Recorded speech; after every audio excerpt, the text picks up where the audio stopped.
هكلمكم النهارده عن موضوع غريب جدا. انا كنت عمال اقرا ابحاث ولقيت حاجه غريبه جدا. سيبك ان التين المجفف او التين عموما عليه ابحاث جامده جدا من ان هو حلو للهضم وحلو للقلب والزيتون لوحده بيخفض السكر. انا لقيت بحث فرنسي وبحث ايطالي وبحث انجليزي بيتكلموا في شيء غريب جدا. بيتكلموا عن دمج التين مع الزيتون. ايه ده؟ اول حاجه اثرتني في البحث ده انهم لما اضافوا التين على الزيتون بنسب معينه هبقول لكم عليها في الاخر، لقوا ان التين والزيتون في ماده تتفاعل. الماده دي موجوده في المخ اسمها الميتالونديز. الماده دي بتخرج مع الانسان حتى سن ال 35 36 سنه، وبعد كده بتيجي عند ال 40 الماده دي بتمنع خالص. لقوا الماده دي بتتكون تاني في التين والزيتون. يعني التين والزيتون مع بعض بنسب معينه بيرجعك شباب تاني رغم انك انت ابتديت تكبر. الماده دي هي الماده اللي بتتحد مع العناصر علشان هي بتطلع من المخ علشان ترجع لك شبابك او تخليك الحركه عندك كويسه والقدره عندك كويسه. الماده دي لقوها موجوده في التين مع الزيتون بنسب معينه، وسبحان الله الماده دي لقوها انها حلوه للربط.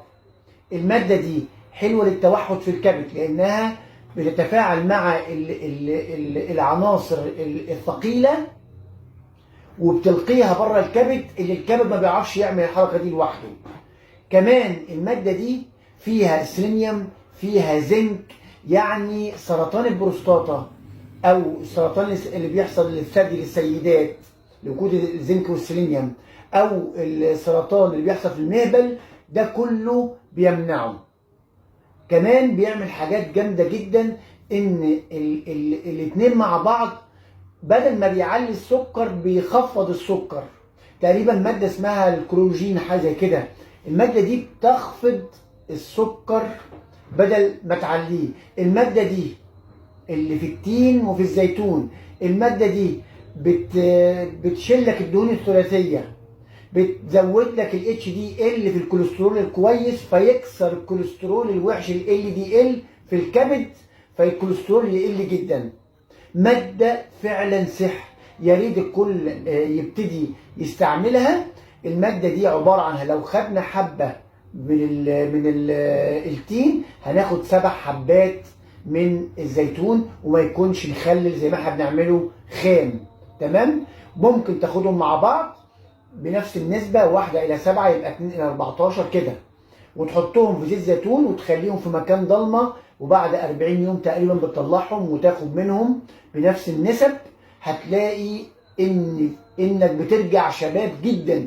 هتلاقي ان الذاكرة بتتنشط جدا لانه خاص بالذاكرة كمان. هتلاقي في امراض بدل ما تتكون هتروح شوارد حره، جذور حره، الحاجات دي اللي بتسبب سرطانات وبتسبب بعايه بيروح. مضاد للالتهابات، التهابات الجسم مضاد ليها، مضاد جروح، مضاد. انت بتتكلم عن ماده سحر. انا بتكلمكم عن ماده سحر، يا ريت كلنا نجربها ونستخدمها. الابحاث انا حاططها وانا بتكلم علشان بتعضد كلامي. شكرا والسلام عليكم ورحمه الله وبركاته.